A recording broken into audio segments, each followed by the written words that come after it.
This is Seemingly Unrelated, the podcast that digs into the true stories behind everyday life to reveal the unexpected foundations of how and why we live the way we do. This season, we're going to get to the truth of what social constructs are by taking apart the most hotly debated, perhaps least understood social construct of them all, gender. From fish tacos to royally decreed school uniforms, these seemingly unrelated events reveal things you've always thought were incontestable facts are actually social constructs. Joining me, Dr. Andrew Johnstone, all season to separate biological fact from fiction is puppeteer, director, and generally brilliant co-host Alicia Britt. Woo! And of course, the queen herself, producer Naomi. Hello! We will be bringing out episodes every Tuesday, but if you can't wait that long, this whole season is available right now in full and ad-free at patreon.com/seeminglyunrelated. If you're just joining us this episode and haven't listened to episode 1 of season 3 yet, we really recommend starting there and taking the whole season in order. It's just easier that way. Now, grab your Barbie doll and your golf putter, get ready to enjoy Seemingly Unrelated.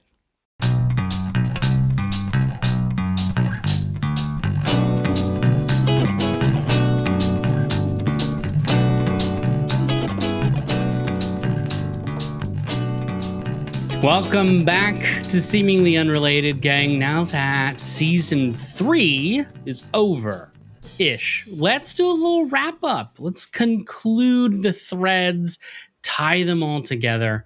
So we've got one handy little episode that will explain everything and make it all worth your while. Of course, joining me again, we've got Al. Al, how are you doing today? Hello! I'm looking forward to the recap because my mind has been blown by this season. The format is exquisite. I hope everyone had the most amazing time and feeling super knowledgeable and super excited for the rest of the episode. Gosh, I hope so too. If everyone was that way, we would definitely be on the road to happiness and joy, but Facebook may have something else to say. Of course, also joining us, producer Naomi. Hello, Naomi. Ready? Hello. Yeah, I'm good. I'm excited to address our Facebook haters. I've been enjoying reading the comments. I've sent it to a few group chats and said, oh my God, the internet hates us. It's really funny. But yeah, excited to do this recap episode. Recap. Gang, the whole season. We started off, we said, people use the term social construct. It's a little confusing. What does it mean, right? So let's start the party off with each of us, now that we've done this season, just giving our own little individual, what we've learned, what is a social construct? Now you've got all this information. How do you and I define social construct? Social construct. This is how I am living my life and how the people around me treat me by habit that has been formed during my lifetime and during the lifetimes of many other people before me, including my parents, grandparents, etc., etc. And in fact, does not have to be the way we have to live at all and can be any other way. Yeah, I think that's a comprehensive. I think there's plenty of good details in there. Naomi, you wanna? Yeah, I think the person who explained it in a way that made sense to me the most, so I'm just going to repeat what they said, was Christia, who came on mainly to our second episode, right? But there was a clip of her in the first. But she said, if you could take this concept you have about something and put it in another country or another time period, and that's still the way you feel about it, then it's not a social construct. So like when you drop something, it falls on the floor. That's something in a different time period that would still be the same. So it's not a social construct. But then say girls wear pink, boys wear blue. If I maybe went into a different time period or a different country, then that wouldn't be the case. So it's a social construct. And I thought that was a really clear way of defining it. Yeah, nice. And yeah, Christia really cut to the quick on that one. That was a pretty good, nice rule of thumb even. I watched this explained thing about time. So in other cultures, because they read from like top to bottom or something, they see time as going in a different way. You know, we see time as traveling from left to right, the future's in front of us. And it's actually like a lot of cultures see time going from up to down. And like when I heard that, I was like, yeah, it shows you us another time's also a social construct as well, the way we see that.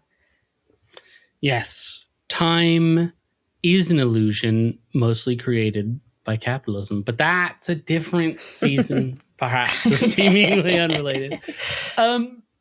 If I were to try to define it succinctly, it's the ways we think that life works because of where and when we live, rather than any fixed system or reality.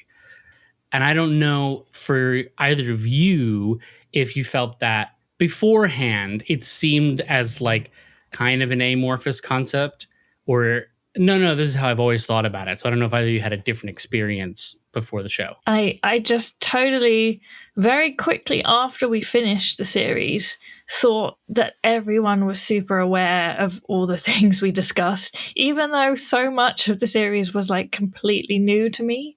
And I had so many realizations about myself and how I dress, how I move through my workplace, how I move through relationships, like, and I keep on going around through life and just being surprised now. And then recommending that people listen in. Yeah, I think that to be honest, I thought going in, I was like, I don't really know I knew what social construct was, but I did think it was a bit of a buzzword. Oh, that's just a social construct. And like, you hear it a lot in like activist spaces or like liberal spaces where people just say, well, it's a social construct that. And I don't think I'd ever really tried to define it for myself. Like, oh, what is? And I think from this podcast, I realized so much more is social construct than I ever thought. To the fact where I find it hard to give something an example of something that's not a social construct, because it seems like pretty much everything is. When you look at it in the definition of like, if I lived in a different time period in a different country, would I think like this? So much can be different. Even like crazy things like the concept of murder. Like if you're looking back in history, like all laws were different, all moral systems are different. Like, so yeah, but I agree with you, Al, that like I left the series feeling like, yeah, this is pretty much how everyone feels. And then probably realised that's not true. When we get to the Facebook comments later, we'll see that. Facebook, just you wait. We're teasing these Facebook comments. It's a good thing there are some really good ones. Yeah, it's funny because my first encounter with the concept of social constructs was probably Judith Butler. It was some academic text I would have read as a undergrad. Yeah, that sounds about right. And it just, I remember thinking like, oh, everything's made up. Is that what you're saying? You know, and having like a real negative reaction to the concept. And only many years later, I think at least a decade probably, coming to it and thinking, well, no, it is kind of just how everything works, isn't it? We all like agree to this shit, or we don't agree to this shit, but like it's happening around us. It's just like, well, why would you? Why would you think of pink or blue or dresses or sports as anything but fixed, as something that like has to be that way? Because like it is that way. Like it is that way. Dresses are for women. They don't have to be for women. That is a social construct. But like the system we live in, if I wear a dress as a man, I'm like stepping out of the bounds of what society deems to be normal or acceptable. And like, there's going to be some sort of a consequence for that. It's probably going to be minor.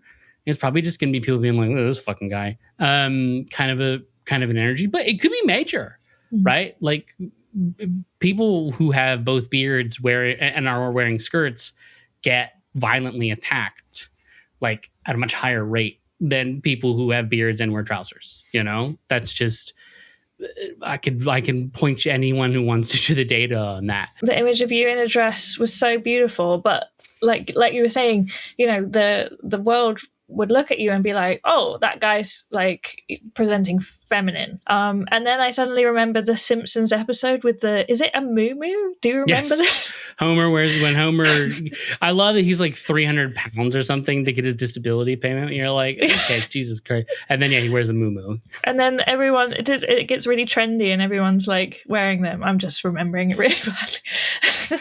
He does. Well, when he goes to the big and tall store, the moo-moo is one of the like common options. People are like, yeah, plenty of big and tall gentlemen wear moo-moos. But like moo-moo is for everyone, guys. Don't have to be a girl or a boy or anything else. It seems comfortable. Who doesn't? I mean, it's basically just a sack, right? Like it's like a pretty sack that you wear. It sounds great. It wouldn't make it on Devil Wears Prada, though, I'm afraid. I'd love to walk around in a sack all day. I feel like it would make my getting dressed in the morning a lot easier. Hell yeah. What did we learn about gender during the process? That's why I wanted to check with you guys. Did you learn anything new? I know for sure, the moment that I was shook by, that I learned something very new, was everything that Christia Spears Brown had to say. Basically, that whole interview. Do you understand how hard that was to cut down? Well, you do, Andrew, because I called you. I mean, everyone was incredible. I think the thing about Christia was that all of it was so relevant to what we'd spoke about. And she'd phrased things in a way I hadn't considered it before. But probably because she's coming from this like child psychologist element, which is not something we're all like knowledgeable about. No. Yeah, because like I'm a historian. I'm not a child psychologist. But when she said that it takes like 6 weeks, basically, of gendering for the students to like, basically it becomes the pattern until you deprogram it actively. I was like, what? What do you mean 6 weeks? Wow. Why is the human brain so easy to program? It's so fast for kids to pick things up because the whole thing about children is they're sponges, aren't they? They're sponges for information. And the thing that really stood out to me that she said that I've taken on and I didn't think about was like as simple as queuing up girls and boys. Oh, girls go here, boys go here. And she said, so the thing that makes you different with your gender is like a few chromosomal things, a few hormonal differences and physiological differences. That's the same with race. So something that makes you different with races is some physiological differences, some differences maybe in your DNA and stuff like that. And she said, we don't queue kids up by race. We used to, but it was deemed morally unjust. And like, women have been segregated by society and pushed down on society for so long. Why is it still socially acceptable for us to queue up boys and girls and segregate them more from such a young age when there's no need to? And I was like, oh my God, like I never even thought of it like that. I think I never really realized before how little I think about my gender and that as a massive point of privilege, being a self-employed artist, but the series really brought to life to me the kind of unseen ways that I position myself to be less threatening in male-dominated industries, or even from at school, how like I tried to appear smarter, more brainy by like what clothes that I chose to wear. I think there was one of my non-binary friends who was just like, like I'm really lucky and glad to have like a female friend like you, because I think I only have 2 female friends. And I was like, I'm a female, I'm a woman. Okay. Oh, I didn't really think about that. And, I wish that for all our listeners and for people that should listen to the podcast, like just think like, what does being a man mean to me? What does my gender mean to me? And how can I design it and inspire other people to kind of rewrite their rule on who they are, really? Yeah. Do you know the whole being smart thing, Al? You've reminded me, that was such a big thing. was when we spoke to Christia as well, was that she was saying that girls tend to pick between being smart or being popular, and to be popular you have to be deemed as sexy. And I was like, oh my god, we fit into that category so much. Like, you did the smart thing, I tried to do the popular opposites. thing. Yeah. And I look back on it and my grades went down so much, like when I started prioritizing that, because she said they can't really live together, those two things. Yeah. So in college, I did really well in GCSEs, and then I didn't get any of my predicted grades in college. And I look back on that now and think, God, I think I was really seeing the benefits of, like, this is what life is like as a popular person. So I've got to seem not smart anymore and like I don't care. And I think that's so interesting. We've spent thousands of years suppressing women from intellectual pursuits. And I always think, imagine then where we would be if we hadn't done that, right? Like, we'd be living on the moon, you know, like kind of the kind of thing. Like you took half of humanity, roughly, and you're like, nope, fuck you. Your ideas go in the bin. And it's just like, terrible idea. You wouldn't know who would ever do that? Who would ever look at their team and be like, all right, I need half of you to take the bench. And like, I'm only going to work with this half of the team, right? Because you just think, no. Let the best people for the job naturally emerge. But then again, I'm a communist. Well, there was another thing that we were thinking of in terms of that. It's like, kind of, you know, I've no doubt that while the girls are being pretty and not getting good grades, or like wearing trousers and like working really hard, that the boys are kind of doing exactly the same thing on their side as well. Like, you're either like, you know, cocky and cool, or you're like a nerd.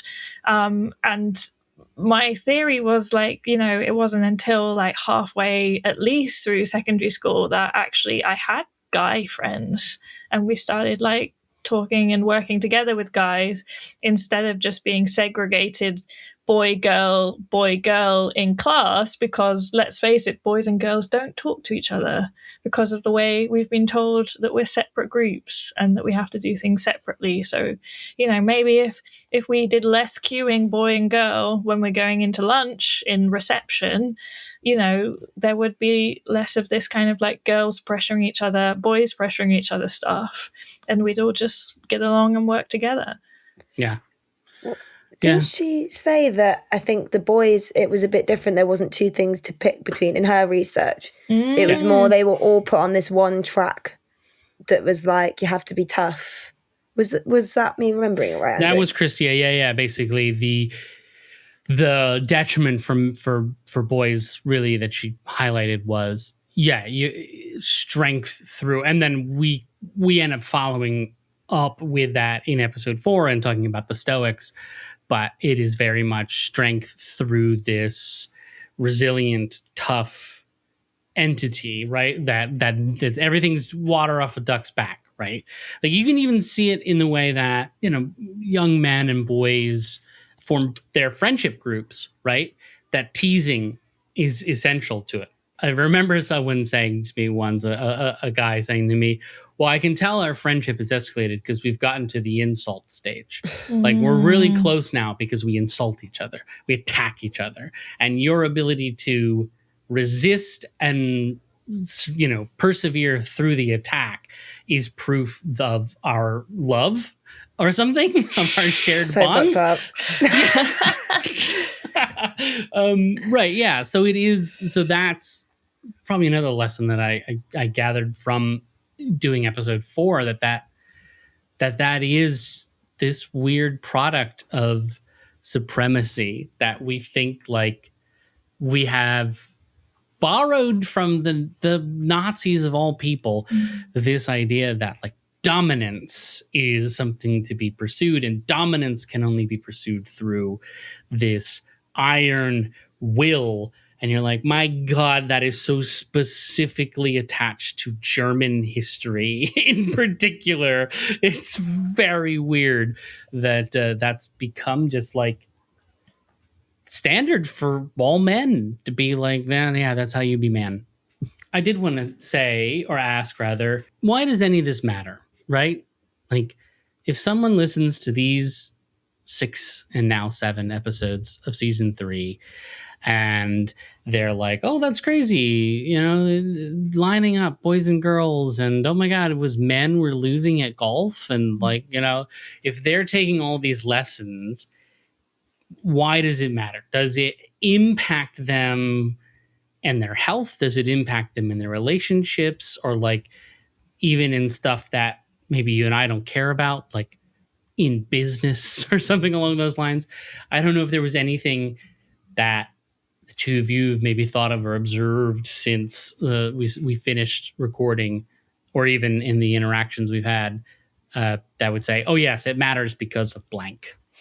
Yeah, definitely. I mean, like, you know, I think one of the things that shocked me the most was how recent everything seemed to be, and, you know, how it was really just set out to control you, you know. And we're talking about commercial entities, like people want to sell you stuff, they want you to buy specific stuff, or it's politics and it's the government trying to control you, or it's the ruling classes, the kings and queens, like they want to control you and what you do, or it's religion that can be like controlled by the ruling classes, so they're using religion to control you and tell you how the world should be. And I think it does kind of put us as individuals as at a disadvantage, and this is like for everyone, not just women, not just, you know, it's something that we should all be thinking about. You know, how can we help men be in touch with their emotions and talk about their feelings, like, you know, to help with their mental health, that kind of thing. Yeah, it's interesting. It's almost like, well, you've pointed out here that so many people are conspiracy theorists who are looking for like the Illuminati or the Freemasons or the Bilderberg group or whatever. And it's this thing where it's like, no, the conspiracy to control everything is like happening around you. It's public. It's public knowledge, guys. It's out in the open. It's your schools. It's your government. Yeah. And this is when we announce we're an anarchist podcast. We're going full on, burn everything to the ground. Let's go. But yeah, like it is wild to think that these things do control, they do influence, they do shape. And Naomi, you know, your grade's dipping because you're adhering to this manufactured construct. Math isn't harder for girls than it is for boys, right? It's just like you didn't want to go to school at all, flat out, because you were like, no, I'm just gonna be popular and like hot and everything be great. And I'll have loads of friends, and then I'll get through life because I've got loads of people that like me. And that's what I wanted to do. I slayed all day. I did no work. I think though, recognizing all of these vehicles of control isn't necessarily for us to say we need to change them all. But I think why it's also helpful is just to maybe make people feel a bit validated in the way they feel, and go, oh, actually, all of this has a reason. My grades didn't dip because I was stupid. My grades dipped because society made me feel like I had to be stupid. So it's, I think that's an interesting way of looking at the impact. It's not necessarily that we have to change it all, but just go, oh, it's interesting to note that this is why it's happening. Yeah, I think this is a great opportunity to say, like, in episode 2, for example, we did not say that there should never be school uniforms. School uniforms are quite helpful, right? Yeah, we said that. We said we like school uniforms, and like both of us find them useful. Yeah, you two both were like, school uniforms are useful for like, you know, dispelling class issues and like neurodiversity, right? You don't 100%. Have to think about which are. I think even I came in on that and was like, yeah, that'd be nice. And I was like, I think even I said, you know, there's a better way to do it than the way we currently do it, but like. And maybe I, just being again slightly more anarchistic, it's like, I don't know, like kids wear wherever the hell they want is more of my opinion. But like, we still didn't land on like never have school uniforms. Just don't like set these weird gendered standards that are obviously quite sexualizing. And that takes us to the Facebook comments. It's time. Holy cow, gang. So for folks who don't follow us on Facebook, you know, social media strategy, every time a new episode comes out, a post goes out, and that post is just the cover of the episode and then like a little description of what the episode is and a link saying, listen here, and then a bunch of hashtags. Dead simple, right? Nothing fancy except for the thumbnail, which Naomi made, and therefore is fancy. At the time of this recording, episode 4 comes out tomorrow to the public. So, but episode 2 lit the boomers alike. Oh Woo. my God. Where are they coming from? Facebook. They're all on Facebook. They're all on Facebook. We had 182 right? Wasn't it at the end of the day? Yeah, like 182 comments. That's again, keeps going. We get them every day. and 565 reactions. That's so many. And it's weird because they're split across all of Facebook's reaction types. Thumbs ups, hearts, crying emoji, angry face emoji, and laughing emoji all get represented. Everyone's feeling every emotion. Every emotion. And I just wanted to read a couple of them because, yeah, it's 80% of the audience or the people who are like looking at it, commenting, reacting are like 55 years and older. They're firmly like pretty much baby boomers. So a few great reactions here. And for those of you who don't remember, it's just the image. They're not even reacting to the content of the episode. Just the image. Well, you wrote like a little bio of what the structure of your argument was, wasn't it? Here's the best part, Naomi. They're not even commenting on that. They're literally commenting on the... It's just the image. Yep. Which it says, "Our school uniform sexist." That's what it says. The title, isn't it? That's it. Our school uniform sexist, and there's a picture of me and Al. Yeah. So we've got, I'm sure you'll find a way to make it so. They're probably racist too. Have you listened? Oh dear. You sweet summer child. Yes, they are. I think let's get some of the... No, boys can wear the skirts as well. That is if they don't want to get a good kicking for being queer. Good. Oh, wow. So real. Do you know what's interesting? I think it's just to Combo, like, I think it's such a buzz topic, anything about gender or sexism, that everyone's gone on the defensive. But what's funny is like the thing you say is like, we're just pointing to, like, we're not saying that school uniforms shouldn't exist. And it's the same in like the 6th episode when we talk about gender and whether we should make genitals important. We actually then go, oh, well, actually genitals are important to a lot of people. And for gender expression, and some people do really want to be specific about the way they express their gender. So we're not actually saying, like, everyone hears it and they immediately think, oh, woke nonsense, like they're trying to get rid of our school uniforms. But yeah crazy. And I think there's a bunch of these, this guy, more woke lefty shit, find a real job, do something useful in your life because this shit is getting old fast. That is probably the sentiment of the fair number of them. But what's really funny is when people say things and it's like, yes, that's the point. Yeah. I think you get guys like this guy, like there aren't little girls in ridiculous little skirts in our schools. How about letting them fucking decide? That's kind of the way it's meant to be within reason, of course. Yeah. Like a lot of the people commenting that disagree with the question that we've asked that is in a statement.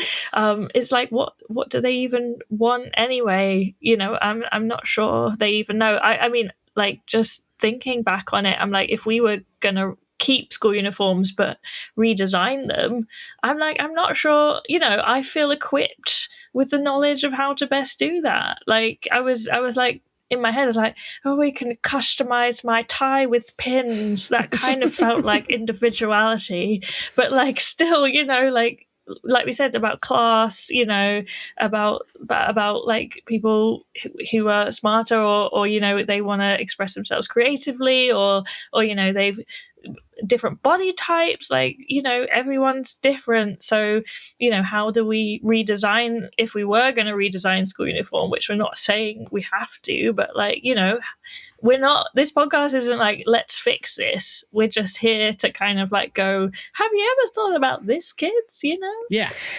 And it's also more, we were talking about, I think, like the way it's enforced, and it's more around the view.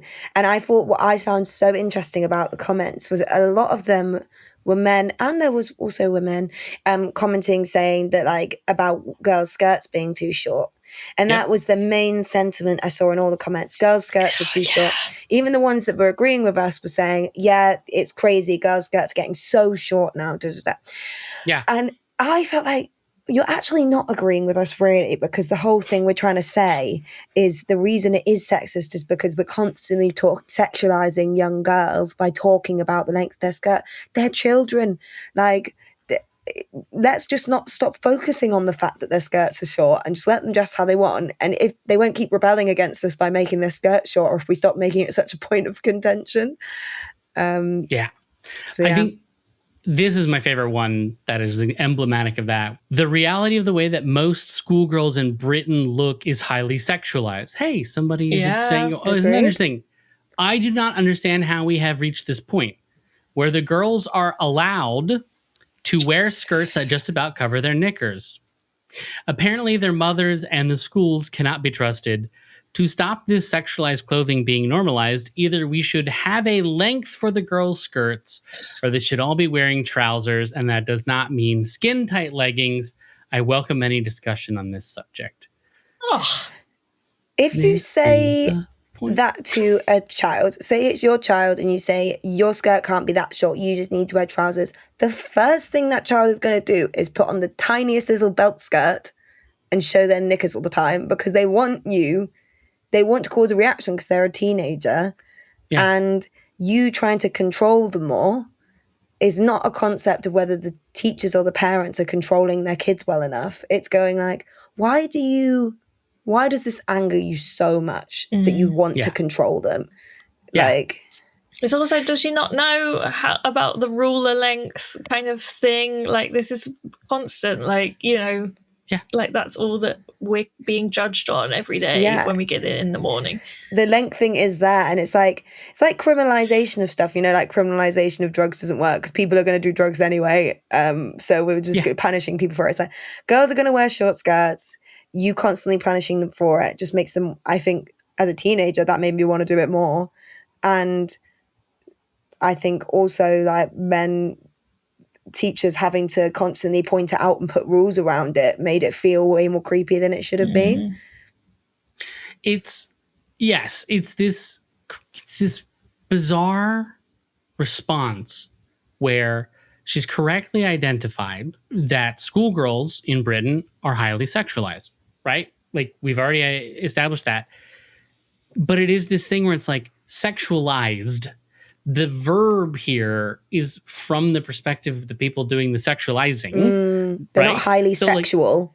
Like, they're highly not sexualized. Yeah. And so you go like, cool, you're like, you're getting it. And then it's like, we should control the way these girls act so that they don't get sexualized. And you go, hang on a minute. That's not, you're what? That's not going to help, because it's the people who are doing the sexualizing. You're not addressing them. And then on top of that, her recommendation is to do everything we're already doing. Like, literally everything we're already doing. So it is this like, it's wild that the school uniforms episode, which originally I think I really just conceived of it as, oh, well, we used to tell people what to wear based on class. Now we tell them what to wear based on gender. And it's the exact same mechanism of control. But just as the sumptuary laws Wrong medieval laws we don't do anymore. Just the sumptuary laws were like marketed as good and protective of like the poorer classes. Yeah. We like all the school uniform things are like, no, we have to protect people from being preyed upon, right? We have to protect the poor from being preyed upon by their own greed and spending too much of their money on clothes. We have to protect the girls from being preyed upon by sexual predators. It's the exact same complete misattribution of and not blame, but misattribution of like the cause of the problem.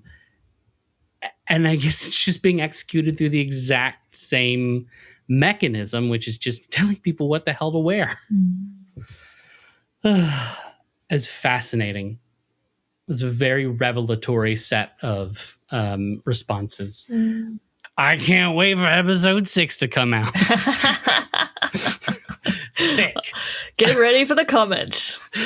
We just asked the question, are school uniform sexist? We get this. Is the title not Do Genitals Matter? I can't remember what's on the thumbnail off the top of my head. Yeah, it is. That's going to go down well. Brilliant. I'm Awesome. excited. I'm going to boost I'm gonna that get some one. You know what? I'm going to get some popcorn and I'm going to refresh. But what I really want is I just want them to listen. Like, come on, take a history lesson and then let's have a chat. Like, maybe we can fix the school uniforms together. I know. But you know, I don't disagree that it must be uncomfortable as a teacher to see all the pants of these underage people. Yeah. And I think that must be, if I was a teacher, and I've done teaching, but not with school kids, I would feel a bit like, this is a bit awkward.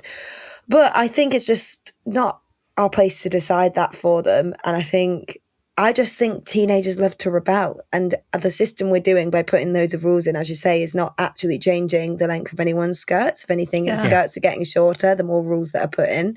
So it's just going like, maybe we're the ones sexualizing them and putting them into a position where they have to be sexual. So like, let's just stop making it about being angry at the children for it. So well, I think the best comment then really said, to the question, are school uniforms sexist? Yes, totally. Teach boys to focus on their lessons and not gawp at girls. Woo! Yeah. Slay. Get it. That is basically the way it rolls out. Now we've focused on our haters. Is there any... Yes. I know, Andrew, there was some stuff you wanted to correct that you felt you'd said wrong. So I edited episode 3 and I dropped this in, which is why episode 3 got mangled in the feeds for people for a brief period. I said that when we were discussing male creator figures and whether or not nature could be a man, I said that in all the Abrahamic faiths, they have a masculine creator, that God is referred to as he. And then I said, that's not a translation error. Like, we can go back to it.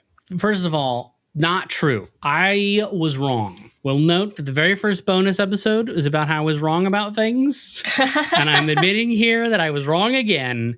In Christianity, most of Christianity, there's a few, I think, smaller sects, but certainly Catholicism and Protestantism, yes, God equal man, period.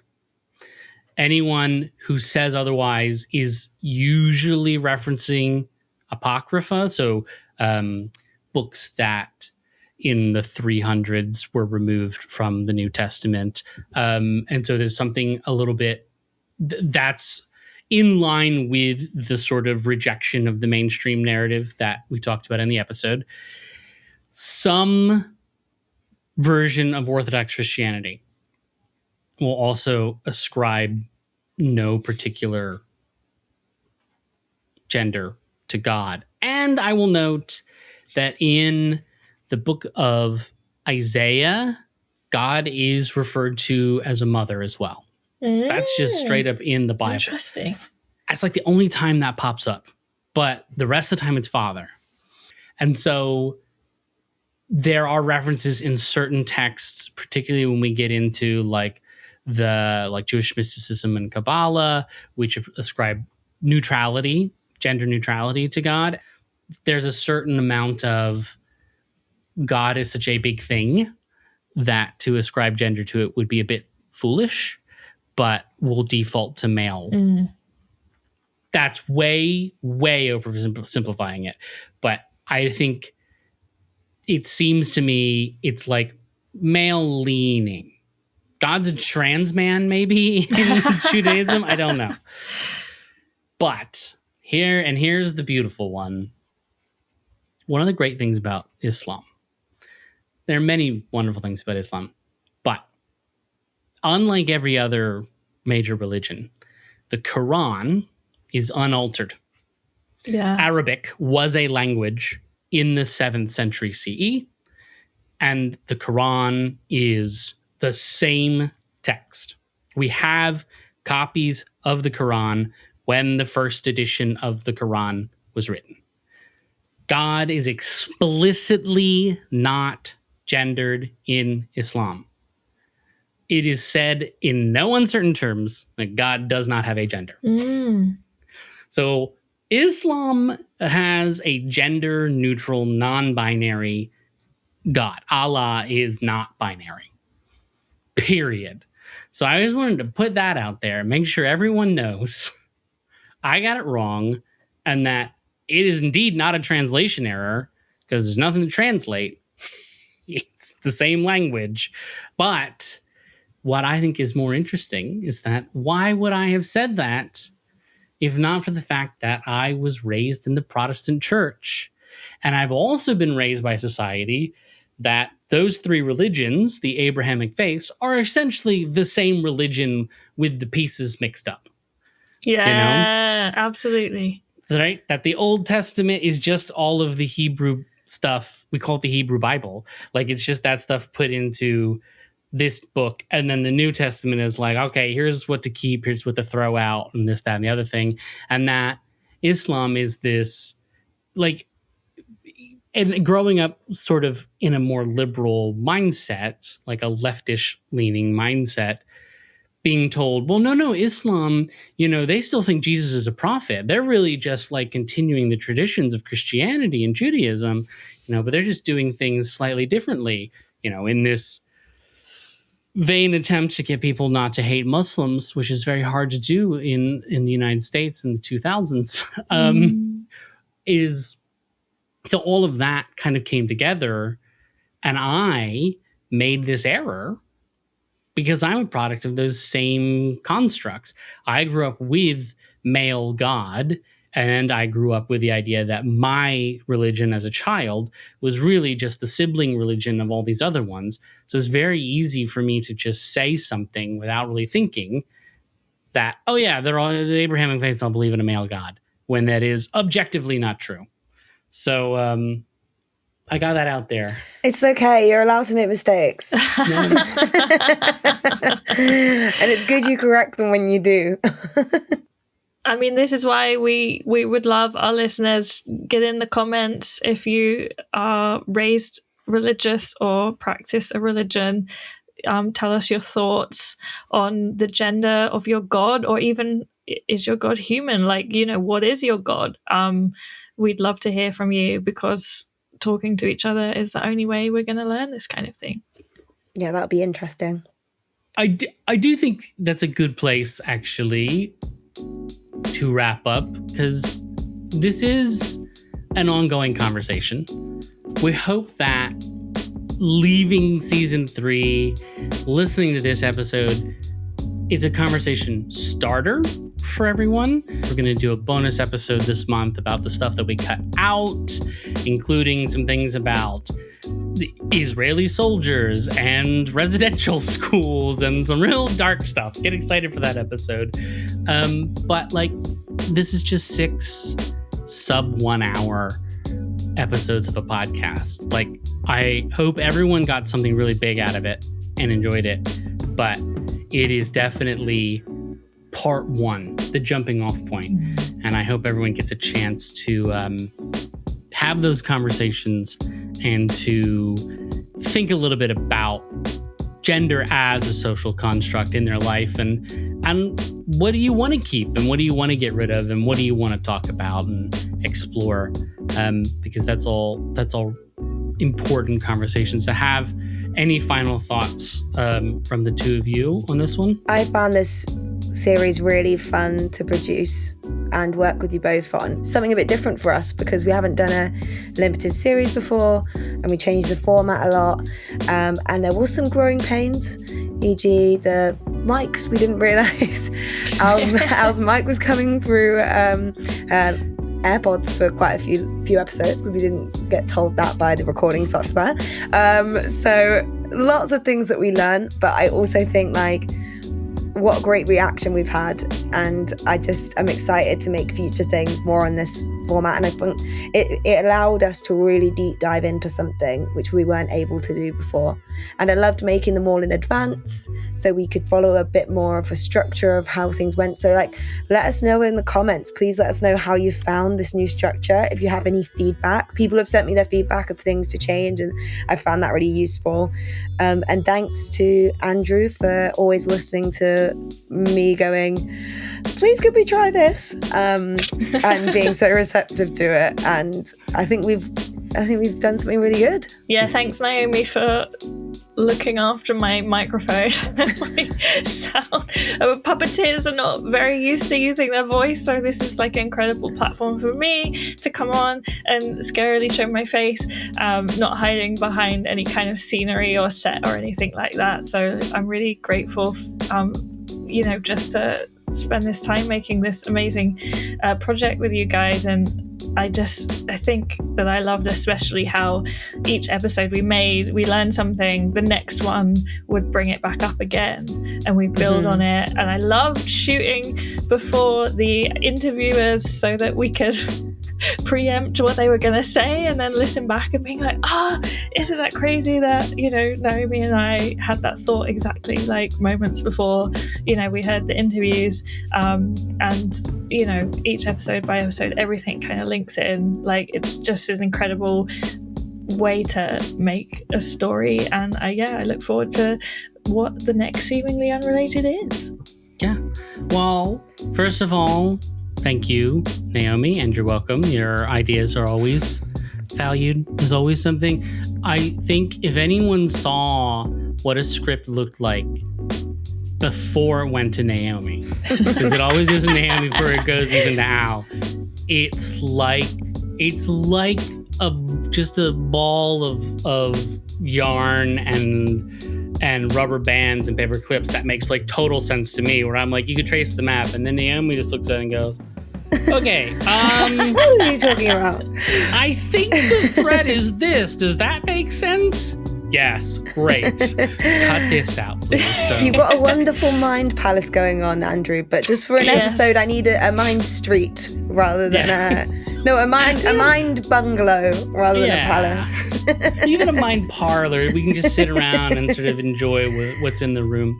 And then Al, you've been incredible as our co-host this season. I want to thank you so much. And if you want to wear all black for the future seasons and hide the whole time, and do it if you want to do it with a puppet, and the puppet is the puppets are in the on works. the screen. You know this, guys. I sent you the preview. Get ready for next season's animated intro.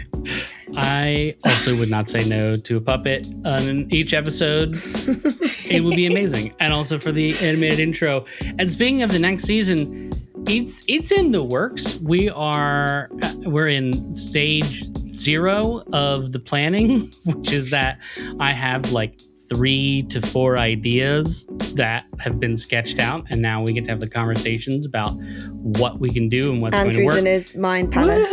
I'm in the mind palace. I've shut the doors. I'm like, no, I have to wander the halls. I'm ringing on the bell. There's a rose losing petals in that room and a painting that's getting older in that room. I've got to get through this palace. The best way, though, to support that, make season 4 happen, of course, is to sign up for the Patreon. I've said it a couple times, say it again, patreon.com/seemingly unrelated. Starting at just $2, you can just give us a little tip. $2 a month, or you can get bonus content at $5. And then when season 4 comes out, all the stuff from season 4 launches on day 1, so you can binge it. Then over at the $7 a pound level, you get all the interviews and the extra content, and any ads that are placed, they go away.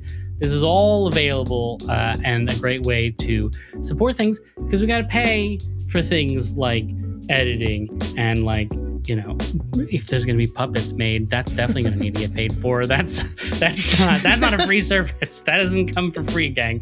Please, I really want to do it. Yeah, and if you can't do that, then the easiest thing to do is subscribe to the show, right? And then we'll let you know when we announce what's going on with season 4, or follow us on Instagram, TikTok, Facebook. All of that is at Seemingly Unrelated Pod.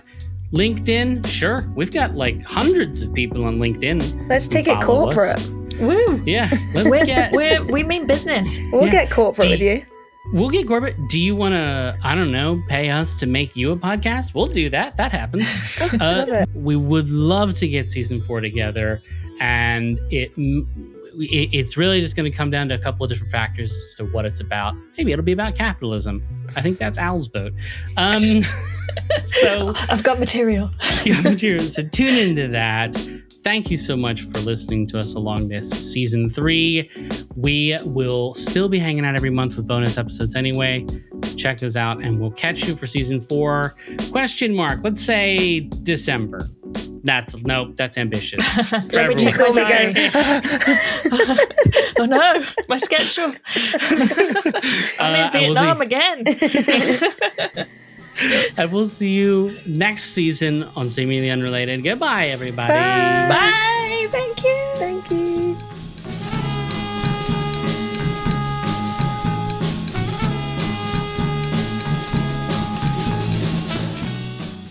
Seemingly Unrelated is a Life's Little Murder Boards production.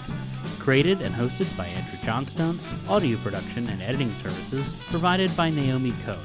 Our artwork is by Megan Zemet. The theme song is Irizumi by Pistol Jazz. To find out more about everyone involved and access the show notes for this episode, visit us at seeminglyunrelatedpod.com.